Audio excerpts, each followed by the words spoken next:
Hello students, बाबू शोभाराम कला महाविद्यालय की ऑनलाइन क्लासेस में आपका स्वागत है। हम बीए पार्ट 2 का सेकंड पेपर कर रहे हैं, ह्यूमन ज्योग्राफी, मानव भूगोल। Students, I am doctor Gayatri Yadav, associate professor in BSR government arts college Alwar, and the topic that we are taking today is distribution and density of population, जनसंख्या का वितरण एवं घनत्व। जनसंख्या का वितरण एवं घनत्व आज हम पढ़ेंगे और उसके साथ साथ हम जनसंख्या के वितरण और घनत्व को प्रभावित करने वाले सभी कारक भी पढ़ेंगे, physical factors, economic factors and other factors. सबसे पहले हम ये देख लेते हैं कि जनसंख्या का वितरण एवं घनत्व किस प्रकार से पृथ्वी पर है। पृथ्वी पर मानव सभ्यता के विकास के साथ उसमें आई जटिलताओं के कारण जनसंख्या का सर्वत्र समान वितरण नहीं मिलता है।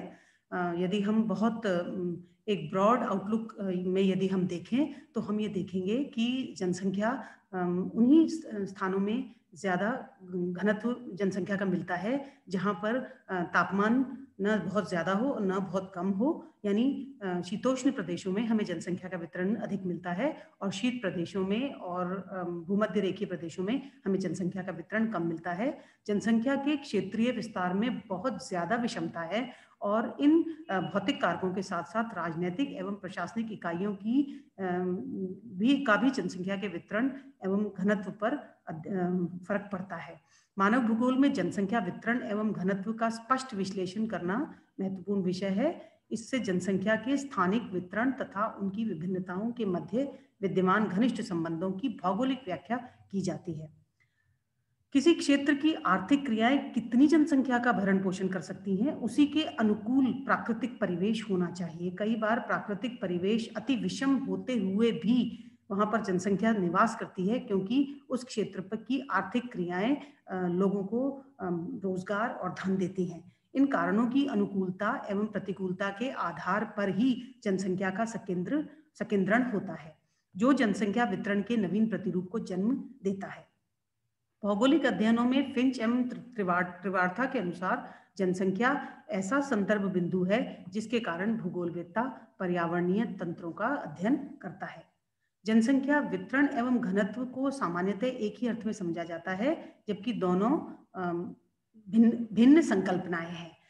वितरण, जनसंख्या के वितरण में स्थानिक वितरण पर अधिक बल दिया जाता है, अर्थात पृथ्वी पर जनसंख्या के स्थितिगम लोकेशनल पक्ष पर बल दिया जाता है, जिससे क्षेत्रीय प्रतिरूप या एरियल पैटर्न को स्पष्ट किया जाता है। जनसंख्या वितरण के क्षेत्रीय प्रतिरूप में रेखीय प्रतिरूप, नदी घाटियों में विकर्ण केंद्रक, न्यूक्लिएटेड जनसमूह, एग्लोमरेशन आदि रूपों में होता है। दूसरी ओर जनसंख्या घनत्व में जनसंख्या आकार एवं क्षेत्र के आनुपातिक संबंधों पर बल दिया जाता है, यानी कितने क्षेत्र में कितनी जनसंख्या निवास कर रही है उस अनुपात को जनसंख्या के घनत्व में दिखाया जाता है। जब जनसंख्या वितरण का अध्ययन करते हैं तो जनसंख्या वितरण के प्रारूप या पैटर्न पर बल देते हैं, लेकिन घनत्व के अध्ययन में मनुष्य एवं क्षेत्र अनुपात के मध्य संबंध तलाशने पर जोर दिया जाता है। इसका मतलब हम इसको ब्रॉड तरीके से यदि समझना चाहें तो हम यह समझ सकते हैं कि जनसंख्या वितरण में जनसंख्या कहाँ कहाँ पर प्रेजेंट है या कहाँ कहाँ पर रह रही है उसको देखते हैं। जनसंख्या घनत्व में कितने क्षेत्र में कितने मानव निवास कर रहे हैं उस अनुपात को देखते हैं। तो दोनों पढ़ने में सामान्य आदमी के लिए एक जैसा है कि डेंसिटी और डिस्ट्रीब्यूशन अलग अलग है, लेकिन सेम है, लेकिन वो दोनों बिल्कुल अलग अलग है। यानी डेंसिटी और वितरण को हम अलग अलग लेते हैं। जनसंख्या वितरण एवं घनत्व को प्रभावित करने वाले कारक। पूरे धरती की पूरी सतह पर जनसंख्या का वितरण समान रूप से नहीं पाया जाता है। विश्व की 80% जनसंख्या सिर्फ 20% भूमि पर निवास करती है। इसका मतलब हम ब्रॉडली ये कह सकते हैं कि 20% भूमि ही पृथ्वी की निवास योग्य है, या यूं कह सकते हैं कि 20% भूमि में ही उस प्रकार के सारे रिसोर्सेज हैं जो कि ह्यूमन पॉपुलेशन को सस्टेन कर सकते हैं और जनसंख्या उसमें निवास कर सकती है। 80% जो क्षेत्र है वो लगभग रहने के लायक नहीं है, यानी कि वहाँ का या तो पर्यावरण या मौसम इतना विषम है या फिर वहाँ पर रिसोर्सेज नहीं मिलते हैं। तो हम ये कह सकते हैं कि विश्व की 80% जनसंख्या केवल 20% भूभाग पर ही केंद्रित है। शेष 20% जनसंख्या विषम परिस्थितियों वाले 80% धरातल पर विस्तृत है। सन 2011 में संपूर्ण विश्व जनसंख्या घनत्व 51 व्यक्ति प्रति वर्ग किलोमीटर है। यदि हम पूरे विश्व का वितरण देखें, पूरे ग्लोब का वितरण देखें, तो प्रति किलोमीटर पर 51 व्यक्ति निवास करते हैं, जिसका सर्वाधिक संकेंद्रण यानी मैक्सिमम जो डेंसिटी है, जो मैक्सिमम जनसंख्या घनत्व प्रति वर्ग किलोमीटर है, वो हमें एशिया में मिलता है, जहां पर 132 व्यक्ति प्रति वर्ग किलोमीटर रहते हैं। यूरोप में 32 व्यक्ति प्रति किलोमीटर रहते हैं। दक्षिणी अमेरिका में 22 व्यक्ति, उत्तरी अमेरिका में 16 व्यक्ति तथा ऑस्ट्रेलिया में 2 व्यक्ति प्रति वर्ग किलोमीटर घनत्व है। विश्व में पाए जाने वाली यह भिन्नता विभिन्न भौगोलिक कारकों के कारण मिलती है। इनमें भौतिक, आर्थिक, सामाजिक, सांस्कृतिक व राजनीतिक कारण हैं, जिनके एकल या अनेक स्थानों पर बहुत से कारकों के सामूहिक प्रभाव के फलस्वरूप जनसंख्या वितरण मिलता है। जनसंख्या वितरण व घनत्व को प्रभावित करने वाले मूल कारण निम्नलिखित है। मेन फैक्टर्स जो है जनसंख्या वितरण के, उसमें सबसे इंपॉर्टेंट फैक्टर 2 ही हैं, भौतिक एंड इकोनॉमिक, भौतिक कारक और इकोनॉमिक कारक या physical factors and economic factors. तो सबसे इंपॉर्टेंट है फिजिकल फैक्टर्स, जिसको कि हम अभी डिटेल में पढ़ रहे हैं।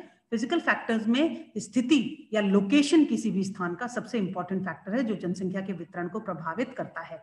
जनसंख्या वितरण पर विश्व में विभिन्न क्षेत्रों में स्थिति का महत्वपूर्ण प्रभाव पड़ता है। जैसा कि हमने थोड़ी देर पहले डिस्कस किया था कि शीतोष्ण कटिबंधीय क्षेत्र में मैक्सिमम विश्व की जनसंख्या निवास करती है और करना पसंद करती है, क्योंकि वहां के तापमान मानव के लिए अनुकूल है। विश्व की अधिकांश जनसंख्या शीतोष्ण कटिबंधीय प्रदेशों में निवास करती है। भूमध्य रेखीय एवं शीत कटिबंधीय क्षेत्र जनसंख्या वितरण पर विपरीत प्रभाव डालते हैं। इन भागों में स्थित देश नॉर्वे, स्वीडन, कनाडा का उत्तरी भाग, रूस के साइबेरिया क्षेत्र का उत्तरी भाग, कॉन्गो बेसिन, अमेज़न बेसिन आदि क्षेत्रों में जनसंख्या का वितरण न्यूनतम पाया जाता है। विश्व की अधिकांश जनसंख्या समुद्र तटीय भाग में पाई जाती है। अतः जो देश समुद्र तटीय क्षेत्र के नजदीक स्थित हैं, वहां जनसंख्या का वितरण उच्चतम पाया जाता है। समुद्र तटीय भाग में अनुकूल जलवायु, परिवहन की सुविधा एवं खाद्यान्न हेतु मछली का उत्पादन आदि अनुकूल दशाएं पाई जाती हैं। अतः इसी कारण समुद्र तटीय भागों में स्थित क्षेत्र में, जैसे भारत के पश्चिमी एवं पूर्वी तटीय क्षेत्र, अमेरिका का दक्षिण पूर्वी तटीय क्षेत्र, एशिया महाद्वीप का प्रशांत सागर के तटीय भाग में स्थित देशों आदि में सघन जनसंख्या पाई जाती है, जबकि महाद्वीपों के आंतरिक भाग में स्थित देशों में न्यूनतम जनसंख्या पाई जाती है। तो हम ये कह सकते हैं कि मानव मुख्यतः 2 भागों में निवास करना पसंद करता है। एक तो शीतोष्ण बेल्ट में, यानी 30 से 60 डिग्रीज नॉर्थ एंड साउथ में, और दूसरा वो निवास करना पसंद करता है समुद्र तटीय भागों में, क्योंकि वहां पर न तापमान बहुत अधिक होते हैं और न ही तापमान बहुत कम होते हैं। अनुकूल जलवायु के कारण वो, और आवागमन के साधन के कारण, यानी ट्रांसपोर्टेशन की सहूलियत के कारण वो समुद्र तटीय भागों में निवास करता है। तो यदि हम ग्लोब पर या विश्व मैप पर देखें, तो शीतोष्ण प्रदेश और समुद्र तटीय प्रदेश विश्व के सबसे सघन बसे हुए क्षेत्र माने जाएंगे। सेकंड जो दूसरा भौतिक कारक है वो है उच्चावच या रिलीफ। यदि हम ग्लोब की सतह को देखें तो हम ये कह सकते हैं कि 41% भाग जो है वो विश्व का मैदानी है। विश्व का अधिकांश जनसंख्या नदियों द्वारा निर्मित मैदानी भाग में निवास करती है। तो हमने फर्स्ट जो एरिया आउटलाइन किया वो शीतोष्ण प्रदेश था, दूसरा जो एरिया हमने आउटलाइन किया वो समुद्र तटीय प्रदेश था, और तीसरा जो सबसे महत्वपूर्ण विश्व के एरियाज जहाँ पर की जनसंख्या रहना पसंद करती है वो है नदी घाटियों से निर्मित मैदानों पर। उसके 2 कारण हैं। एक तो नदियों से मानव को सिंचाई के लिए और अपने घर के यूज के लिए, यानी डोमेस्टिक यूज के लिए उसको जल आसानी से मिल जाता है, और दूसरा नदियों के द्वारा जो कांप मिट्टी से मैदान निर्मित हैं उन पर अच्छी खेती हो सकती है। मैदान समतल भाग होते हैं जहां कृषि, उद्योग, परिवहन आदि आर्थिक क्रियाओं का सघन जाल सा फैला हुआ है। मनुष्य के जीविकोपार्जन हेतु मैदानों में अनुकूल दशाएं पाई जाती हैं। चीन की वांगवो यांगस्टिकियान कियांग नदी घाटियां, भारत में गंगा ब्रह्मपुत्र नदियों द्वारा निर्मित मैदान, अफ्रीका की नील नदी के मैदान Irrawaddy, Mekong, Menam, Mississippi, Murray Darling एवं दजला फरात आदि नदियों के मैदानों में सघन जनसंख्या निवास करती है। यदि हम भारत की स्थिति देखें तो भारत में सबसे ज्यादा जनसंख्या गंगा के मैदान में यानी यूपी, बिहार और बंगाल के क्षेत्रों में है। गंगा और ब्रह्मपुत्र ने जो मैदान बनाया है उसमें अधिकतम जनसंख्या निवास करती है। समुद्र के तटीय भागों में निर्मित मैदानों में भी जनसंख्या का वितरण सघन पाया जाता है। जहां नदियां जाकर समुद्रों में मिलती हैं वहां पर जनसंख्या और भी अधिक मिलती है, क्योंकि वहां पर समुद्री भाग भी है और नदियों का मैदानी भाग भी है। समुद्र के इसके विपरीत पर्वतीय एवं पठारी भागों में विषम स्थलाकृति, कृषि, उद्योग, परिवहन आदि सुविधाओं का अभाव, प्रतिकूल जलवायु आदि कारकों के कारण विरल जनसंख्या पाई जाती है। हिमालय, आल्प्स, रॉकी, एंडीज आदि पर्वतों एवं तिब्बत का पठार, अंतोलिया का पठार आदि भागों में प्रतिकूल स्थिति के कारण जनसंख्या न्यूनतम पाई जाती है। अतः जनसंख्या का अधिकतम भाग मैदानों में निवास करता है, जबकि पर्वतीय एवं पठारी भाग न्यूनतम जनसंख्या को आश्रय देते हैं, क्योंकि पर्वतों और पठारों पर मानव जीवन थोड़ा कठिन हो जाता है। तो स्टूडेंट्स, ये हमने आज जनसंख्या का वितरण एवं घनत्व पढ़ा, और जनसंख्या के वितरण एवं घनत्व में हमने जनसंख्या के घनत्व एवं वितरण को प्रभावित करने वाले कारक पढ़े, जिसमें कि भौतिक कारकों में स्थिति और उच्चावच हमने आज पढ़ा है। तो इसी टॉपिक को हम अगले लेक्चर में भी कंटिन्यू करेंगे। तब तक के लिए आज के इस लेक्चर में बस इतना ही। Thank you and have a nice day.